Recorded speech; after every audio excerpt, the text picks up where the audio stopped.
या आज एक किसी बालक ने प्रश्न पूछा है, आप पूछ रहे हैं कि आपने वैसे सीधा मुझसे यही पूछा है कि क्या आप ज्योतिष को मानते हैं, क्या आप वास्तुशास्त्र को मानते हैं, और आप क्या कहते हैं कि क्या हमको मानना चाहिए।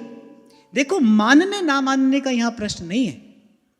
ज्योतिष, वास्तु, ये तो सब भाई वेदांग है, तो हमारे शास्त्र हैं।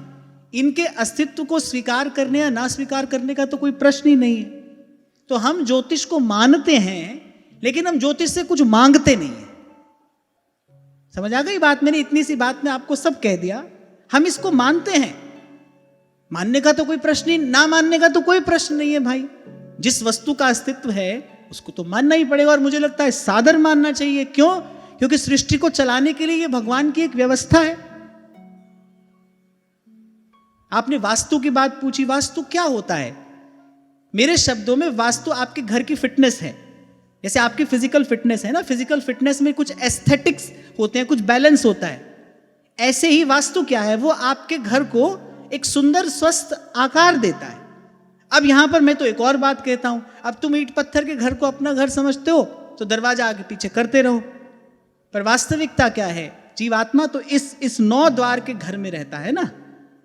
हम तो इस घर में रहते हैं, इसका द्वार सही जगह खुलना चाहिए। आंख खुले तो भगवान का दर्शन हो, मुख खुले तो भगवान के नाम का उच्चारण हो, यहीं से सब वास्तु दोष निवृत्त हो जाते हैं। तो मानने ना मानने का प्रश्न नहीं है भाई। हम मानते हैं और सादर मानते हैं, पर हम इनसे कुछ मांगते नहीं है। जो पे कृष्ण चरण मन अर्पित करी है कहा नवग्रह रंक। जब मनसा वाचा कर्मणा, जब सब कुछ भगवान के चरणों में समर्पित कर दिया, फिर मेरे मालिक को रहती है मेरी हर बात की चिंता। जी देकर जी के सुख दुख की चर्चा किस मुख कहिए। पर मैं एक बात अवश्य कहूंगा, आप भगवान को भी नहीं माने और आप कहो कि भाई हम इन शास्त्रों को भी नहीं मानते, ऐसा नहीं चलेगा। क्योंकि महाप्रभु ने क्या कहा है कि जो पे कृष्ण चरण मन अर्पित। यदि प्रभु के चरणों में मन अर्पित है, यदि प्रभु पर विश्वास है, प्रभु का भरोसा है, तब तो भाई बात दूसरी है। लेकिन आपका साधारण जीवन है, फिर तो भाई ग्रह नक्षत्र सब अपना प्रभाव डालते हैं, और डाले बिना नहीं रहते, डाले बिना नहीं रहते। फिर तो भाई जो अनुशासन शास्त्रों में दिया गया है, फिर तो उसी का पालन करना चाहिए।